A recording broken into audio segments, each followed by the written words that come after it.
All right, welcome to another deep dive. We're diving into some pretty intense claims today. Oh, sounds intriguing. Yeah, we're looking at this audio from Dr. Catherine Horton, Go the ahead. physicist, and she's talking about, well, targeted individuals and this idea that there's this huge coordinated effort to, well, harm certain people. Wow. And she's really urging everyone to pay attention. Okay. So we're going to break this down, look at the evidence she has, and see where this all leads. I mean, a physicist diving into this world? Right. I mean, that's got to be an interesting perspective. You don't see that every day. Yeah, and it's interesting, too, because she wasn't always focused on this. Oh, okay. Like a year before this recording, she was only dealing with her own experiences of like surveillance and harassment. I see. She had no idea how widespread she thought it was. Okay, so like a personal experience that just blew up into something bigger for her. That's it. And that personal experience, really shapes her perspective. Right. Gives it this urgency, right? Absolutely. I wonder what shifted her view so dramatically.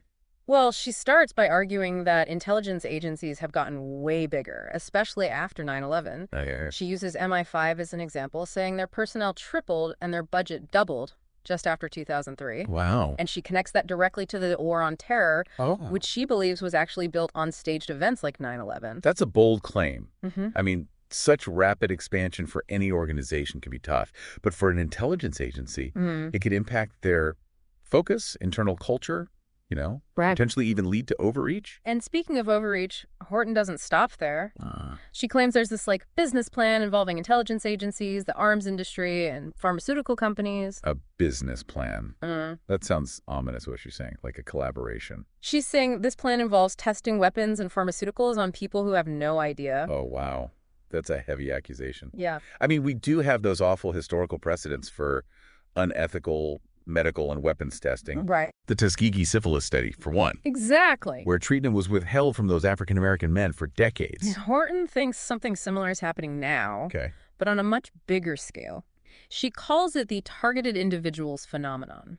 So who are these targeted individuals, according to her, and what's being done to them? She describes it as systematic takedown operations, psychological torture, and even physical harm. Okay, what kind of tactics, though? Anything specific? Well, she says they use methods that are similar to the Stasi, the East German secret police. Oh, wow. Things like stalking, spreading rumors, Yeah. and sabotage. Wash. The goal is to discredit, isolate, and ultimately break these individuals. Imagine that, huh?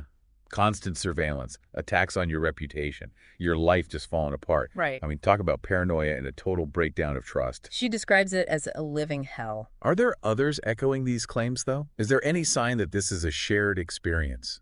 Well, there is this whole online community of people who identify as targeted individuals. They share their experiences and support each other. I guess the internet can be a double-edged sword there, Right. connecting people, but also maybe making it easier to spread such claims, whether they're true or not. Exactly. That's what makes this so tricky, Yeah. It's so easy to dismiss this as paranoia or delusion. Especially when you're talking about such extraordinary accusations. Right. Yeah, we've got to approach this with both skepticism and empathy.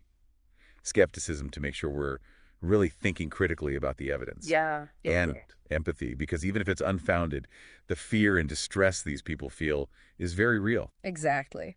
So Horton's call to action is targeted at professionals from all fields, doctors, lawyers, scientists, Wow. urging them to take notice and help expose this alleged abuse. She even compares it to the financial crisis, Really? saying that ignoring the warning signs will lead to wider societal consequences. That comparison to the financial crisis is interesting. Is she implying a similar systemic failure, but in a different area? It seems that way. She thinks the potential consequences are huge and could impact everyone. So she's not just talking about these individuals, it's bigger than that. No, not at all. She even claims her colleagues in the physics community are being targeted. Physicists. That's fascinating. Any reason why physicists specifically? She doesn't explicitly say, Okay. but it seems like she thinks they pose a threat to this alleged system because of their scientific training and critical thinking skills. I see. She sees them as potential whistleblowers who could expose the truth. That's a bold claim. If true, it implies a deliberate attempt to silence those who could actually understand and potentially reveal the technologies or methods used. Exactly. And that brings us to a key part of Horton's argument. historical context, focusing on programs like MKUltra and PSYOPs. MKUltra, now that was a dark chapter for the CIA. Using unsuspecting people for experiments, looking into mind control and the effects of psychedelic drugs. And Horton suggests these types of programs, far from being relics of the past, have actually evolved and continue to operate in more sophisticated and subtle ways. So she's saying it's not just a thing of the past, which, if we think back to what she said earlier about the expansion of intelligence agencies, raises some concerns about potential overreach and a lack of transparency. Exactly. She argues that the agencies have essentially gone rogue, operating above the law and serving their own interests, or the interests of powerful entities that control them. So is she claiming that these agencies are now completely unaccountable? That's exactly what she's saying. Yeah. And she links this directly to the targeted individuals phenomenon, saying these individuals are essentially guinea pigs in this vast, shadowy experiment. If that's true, then this goes way beyond just surveillance and harassment. We're talking about deliberate harm, both physical and psychological? Right. But what about evidence? Are there concrete examples, documented cases that back up these claims? That's the challenge with this topic. It often relies on anecdotal evidence, personal stories, and a general sense of unease rather than hard, verifiable proof. So it's like trying to grasp a shadow. Yeah. You can sense it's there, but it's hard to really pin it down. Exactly. We can't just dismiss people's experiences because they don't have that concrete proof, though. Yeah. We have to be careful not to just invalidate their feelings, even as we're thinking critically about what they're claiming. It's a delicate balance. It really is. But Horton is insistent that this is real and that it's a danger right now. She wants everyone to wake up and pay attention. So what evidence does she offer? Like, what does she point to as proof?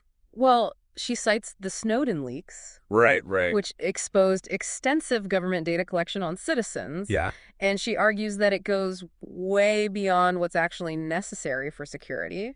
The Snowden leaks were big. Huge. They sparked that global debate about privacy, security, and government overreach in our digital age. And Horton thinks those leaks are just the tip of the iceberg.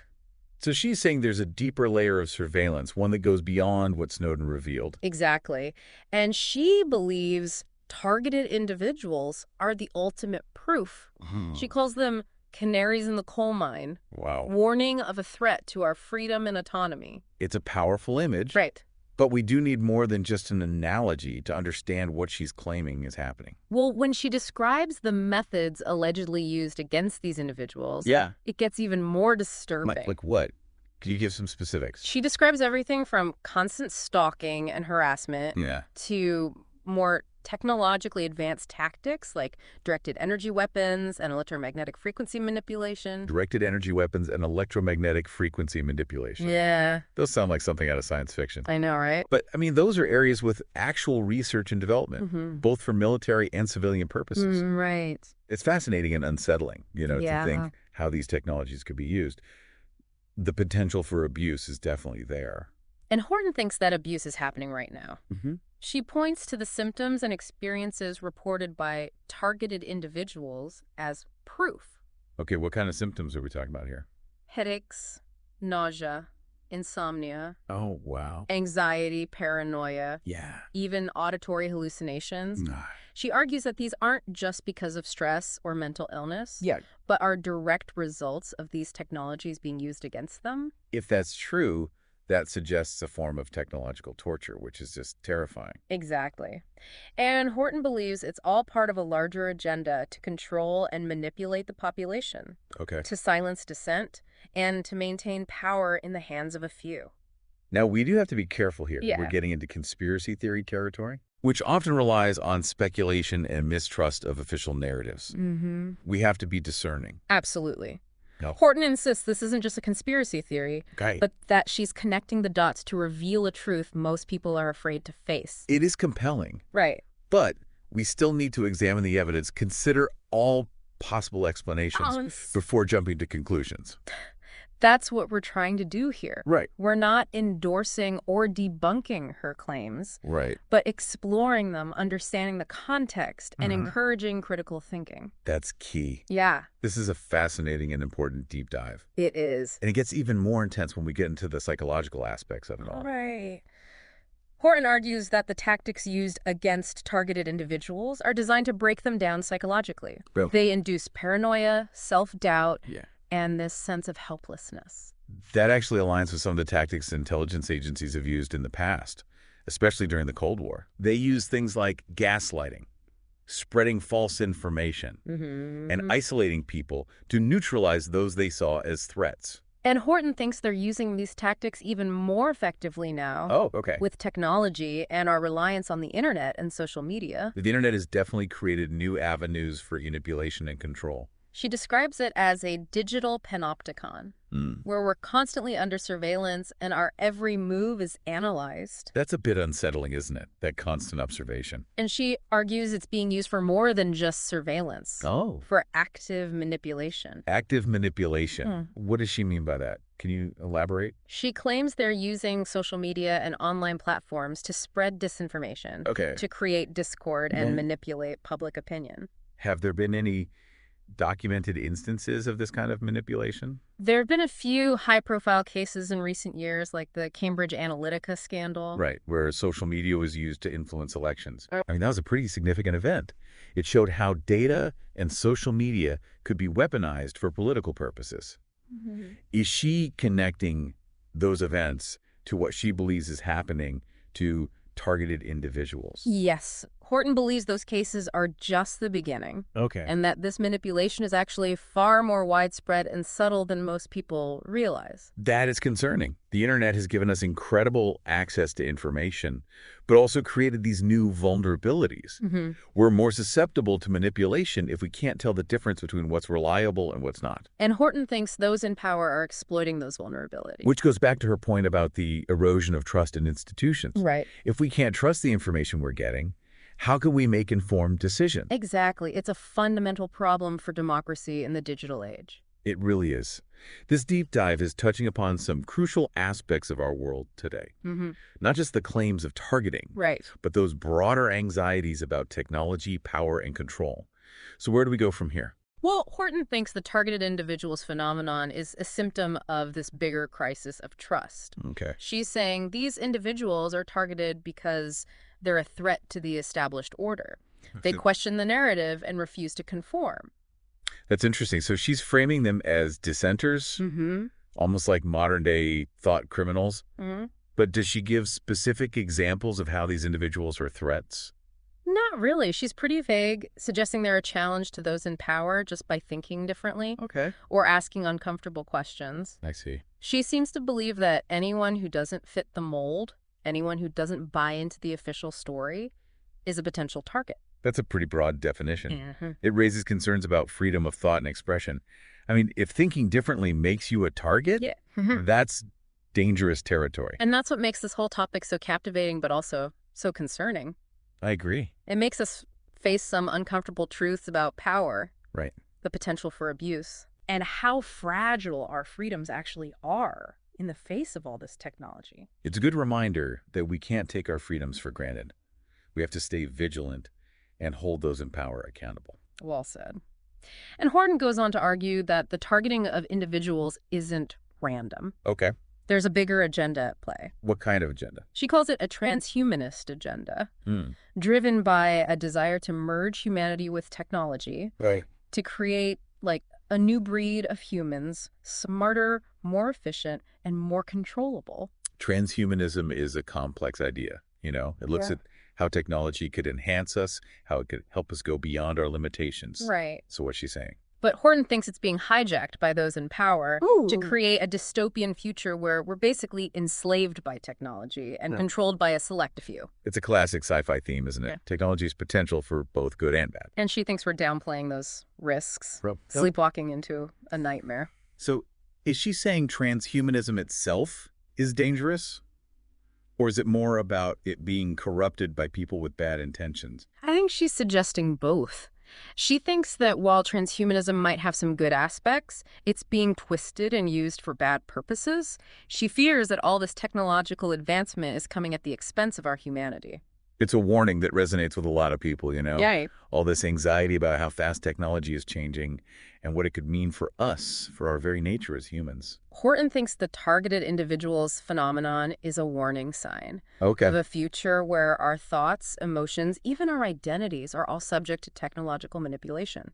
I mean, the idea of your mind being hacked, Yeah. it's a primal fear for a lot of people. When she argues that fear isn't unfounded, that the technology to manipulate our minds already exists and is being used. That's a bold statement. She's not alone, though. There's a growing group of researchers, activists, Right. and just concerned citizens who are warning about mind control technologies and how they could be abused. It's definitely something worth looking into further. Yeah. And this brings us to an even more unsettling part of her argument. She thinks they're using targeted individuals as test subjects for all sorts of technologies. Yeah. Genetic engineering, nanotechnology, and AI. Could be a test subject without knowing it? Yeah. That's disturbing. He calls it a human harvesting operation. Oh. Where they're exploiting these individuals for their biological material, data, and even their consciousness. We do need to be careful here, though, and separate what's speculation from what's evidence. Right. Right. She believes she has evidence, Yeah. and she's urging others to investigate. It's a topic that definitely deserves more attention, Mm-hmm. but we do have to watch out for sensationalism and misinformation. Absolutely. But at the heart of Horton's message is this belief that this isn't just about the individuals being targeted. Right. It's a fight for the future of humanity. So she's framing it as this battle between those who want to control us and those who believe in freedom and the inherent dignity of every human being. Exactly. She's calling on all of us to join the fight, Okay. to resist technology's encroachment on our lives and reclaim our sovereignty. It's a powerful message, but it's also a challenge. Right. It asks us to face some uncomfortable truths about ourselves, about power, and the choices we make, Yeah. both as individuals and as a society. Whether you agree with everything she says or not, she's raising some really important issues that we need to pay attention to. The erosion of privacy, the potential misuse of technology, Right. the manipulation of information, Yeah. and the concentration of power in the hands of a few. Absolutely. These are issues that affect everyone, Right. whether they realize it or not. We have to talk about them, debate them, and figure out how to deal with them. So where do we go from here? Good question. What concrete steps can we take? Well, Horton says we should educate ourselves, learn about surveillance and manipulation technologies, understand the tactics, and become aware of the agendas driving this. Where can people find reliable information about all this? There are online resources, libraries, organizations researching these issues, but be discerning about your sources. Not everything you read online is accurate. Good point. And what about taking action? What can people do if they think they're being targeted or want to help stop it from happening to others? She says to document your experiences, keep detailed records of anything that seems suspicious, Yeah. reach out to support groups, connect with people who understand.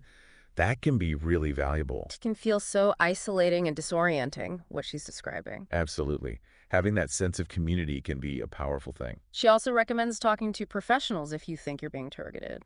Therapists, lawyers, even private investigators. Getting professional help can provide validation, Right. support, and maybe even some legal options if it's necessary. But beyond taking individual action, Horton really stresses the importance of collective efforts. Right. Things like raising awareness by Yeah. talking to friends, family, colleagues, Exactly. sharing information online, and supporting organizations fighting these abuses. Yeah. It all helps to push back. It's about making this issue more visible, less hidden in secrecy and skepticism. Yeah. The more people who are aware, the less power these tactics have. It's important to remember that you're not alone in this. Absolutely. There are people who care, who understand, and who are willing to help. And remember, you have power. You can educate yourself, protect yourself, Right. and speak out against what's wrong. This deep dive into Dr. Horton's claims has been, well, fascinating and unsettling, It has been a lot to unpack. right? We've touched on the potential for both good and bad with technology, how important it is to stay vigilant, and the power of collective action. But as we wrap up this part, I'm curious, what stood out to you? What are you thinking about? What really struck me was how Horton connected these broader societal anxieties. The loss of trust in institutions. Yeah. The blurring of lines between what's real and what's manipulated, that feeling of powerlessness many people have with technology, and then connected all that to the experiences of targeted individuals. It's like she's giving a voice to those who feel like they're not being heard, those who are struggling to understand what they're going through. And she doesn't hold back when describing the people she believes are behind all this, Right. She uses some strong language, comparing them to some pretty oppressive figures from history. It seems pretty clear that she sees this as a battle between good and evil. But beyond awareness, Horton's also calling for action. Right. What does she suggest people actually do? She talks about connecting with people who think alike, sharing information, resources, reaching out to all kinds of professionals. Oh, okay. Doctors, lawyers, scientists, journalists. Yeah. It's interesting how much she emphasizes this multidisciplinary approach. It's like she believes this problem is too big for any one group to solve. It takes a village, right? Yes. It needs a united front, a collective pushback. She also talks about things individuals can do to protect themselves and their families. Right, like what actions does she recommend? Being aware of your surroundings, taking precautions with your privacy and security, learning about the technologies that could be used for surveillance. It's like a digital survival guide, giving people the knowledge to protect themselves. A message that probably resonates with a lot of people these days. Especially with so much uncertainty about the future. Right. But it's not just about fear and paranoia. No. Horton also offers hope. She believes this whole system of control can be dismantled. Right. But it needs a collective effort. Mm-hmm. People willing to fight for what they believe in. It's powerful, but challenging. It asks us to confront some tough truths about ourselves, about power, and the choices we make, both individually and as a society. Whether you buy into all of her claims or not. She raises important issues that we can't ignore. Right. The erosion of privacy, how technology could be misused, the manipulation of information, the concentration of power. These are issues that affect all of us, even if we don't realize it. We have to talk about them, debate them, and find ways to deal with them. So where do we go from here? That's the big question. Yeah, what can we actually do? She says we need to educate ourselves, learn about these surveillance and manipulation technologies, understand the tactics, and be aware of the agendas behind all of it. Where can people find reliable information about this stuff? Well, there are some good resources online, libraries and organizations researching this. Yeah. But be careful about your sources. Okay. Not everything you find is going to be accurate. Right. And what about actually taking action? What can people do if they think they're being targeted? Well, Horton recommends documenting everything. Okay. Keeping detailed records of anything suspicious. Reaching out to support groups, connecting with other people who understand what you're going through. It's a good idea. That sense of community can be so powerful. Yeah. Especially when you're dealing with something as isolating and potentially confusing as what Horton describes. She also recommends getting professional help if you think you're being targeted. Therapists, lawyers, even private investigators. Right. Seeking professional help can give you validation, support, and maybe even some legal options. But beyond individual action, she stresses the importance of collective efforts. Exactly. Things like raising awareness, talking to friends, family, colleagues, sharing information online, and supporting those organizations fighting these abuses. All of it helps to push back. It's about bringing this issue out into the open, making it less hidden. The more people who know about this, the less effective these tactics are. And remember, you're not alone in this. That's right. There are people who care, who understand, and who want to help. And you're not powerless. You can learn, protect yourself, and speak out. This deep dive into Dr. Horton's claims has been really fascinating and thought-provoking, and honestly, kind of unsettling. I agree. We've just scratched the surface of this complex and controversial topic. There's a lot more to explore here. So what are your main takeaways? What are you thinking about now? I keep coming back to her comparison of the targeted individuals phenomenon to the financial crisis. Right. She argued that ignoring those early warning signs led to a huge meltdown, and that ignoring these claims could have just as big of an impact on society. It's a powerful analogy. It really highlights the dangers of complacency and the importance of paying attention even the most unconventional viewpoints. Like that canary in the coal mine thing she mentioned. Exactly. If these people are truly being targeted, it could be a sign of something much bigger and much worse. I'm left with this uneasy feeling that there's more to this story than we see on the surface. It's understandable. This deep dive has definitely raised more questions than answers. It has, and I think that's the point. Right. It's about sparking curiosity, encouraging people to do their own research, and challenging us to think critically about the world. It's a call to action, a call to pay attention, to ask questions, and to demand accountability. Well said. I think we'll wrap up this part of our deep dive here. We've covered a lot. Oh, have. But there's still so much more to uncover. Before we move on to part 2, I have one last question for our listeners. Right. What struck you as the most compelling or concerning thing about Dr. Horton's claims? What are you thinking about? Share your thoughts, and let's keep talking about this. That's a great idea. This is a conversation that needs to continue. It's striking how Horton ties these big societal anxieties, things like the erosion of trust in institutions, the blurring of lines between reality and manipulation, that feeling of powerlessness so many people feel with technology, to the very personal experiences of targeted individuals. It's like she's giving a voice to those who feel pushed aside, those who are struggling to make sense of what they're experiencing. She doesn't hold back either when describing the people she believes are behind this. She uses some strong language, comparing them to historical figures known for oppression and control. It's clear she views this as a battle between good and evil. But beyond raising awareness, Horton's calling for action. What does she suggest people do? She talks about connecting with like-minded individuals, sharing information and resources, reaching out to professionals from different fields, doctors, lawyers, scientists, journalists. It's interesting how much she emphasizes this multidisciplinary approach. It's like she believes that this is a problem too big for any one group to solve. It needs a united front, a collective effort. And she also talks about steps individuals can take to protect themselves and their loved ones. Personal empowerment. What would that look like? What specific actions does she recommend? Things like being aware of your surroundings, taking precautions with your privacy and security, learning about the technologies that might be used for surveillance. It's kind of like a digital age survival guide, giving people the knowledge to protect themselves. A message that I'm sure a lot of people can relate to, especially now with so much uncertainty about the future. But it's not just about fear and paranoia. Horton also offers hope. She truly believes that this whole system of control can be dismantled. But it's going to take a collective effort. People have to be willing to fight for what they believe in. It's a powerful message, but a challenging one. It asks us to face some pretty uncomfortable truths about ourselves, about power and the choices we make. And whether you believe all of her claims or not, she's raising important issues, things we should be paying attention to. The erosion of privacy, the potential for technology to be misused, the manipulation of information, and how power is concentrated in the hands of a few. These are issues that touch all of us, even if we don't always see it. We need to talk about these things, debate them, and figure out solutions. So the big question is, where do we go from here? What concrete steps can we take? Well, Horton says we should start by educating ourselves, learning about the technologies used for surveillance and manipulation, understanding the tactics they employ, and being aware of the agendas behind it all.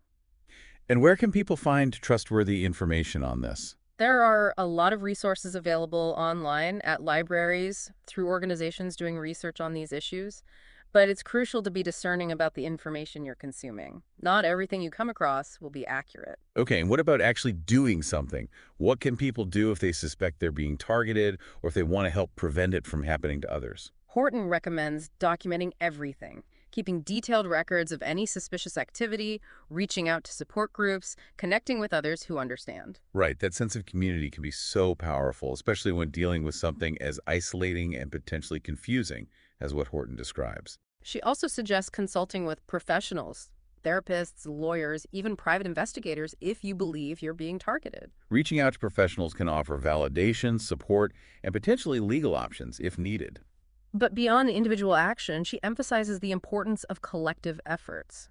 Raising awareness, talking about it with friends, family, and colleagues, sharing information online, supporting organizations that are actively fighting these abuses. Right. It's about increasing visibility, shining a light on this issue so it can't hide in the shadows of secrecy and skepticism. And remember, you are not alone. There are people who care, who get it, and who are willing to help. You are not powerless. You have the ability to learn, to protect yourself, and to speak up against wrongdoing.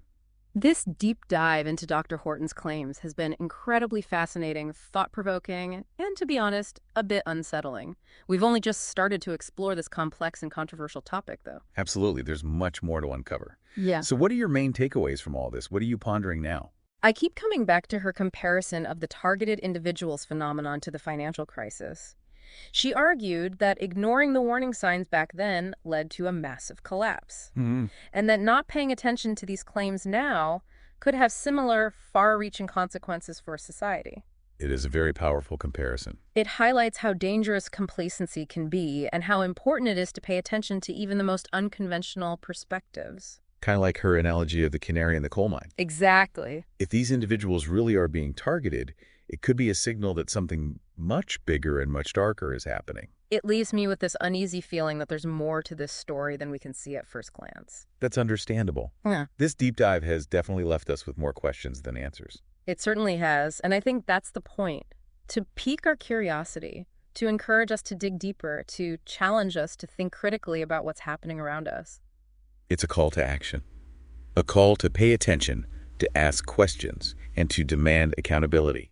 Before we move on to the final part of our deep dive, I want to leave our listeners with something to think about.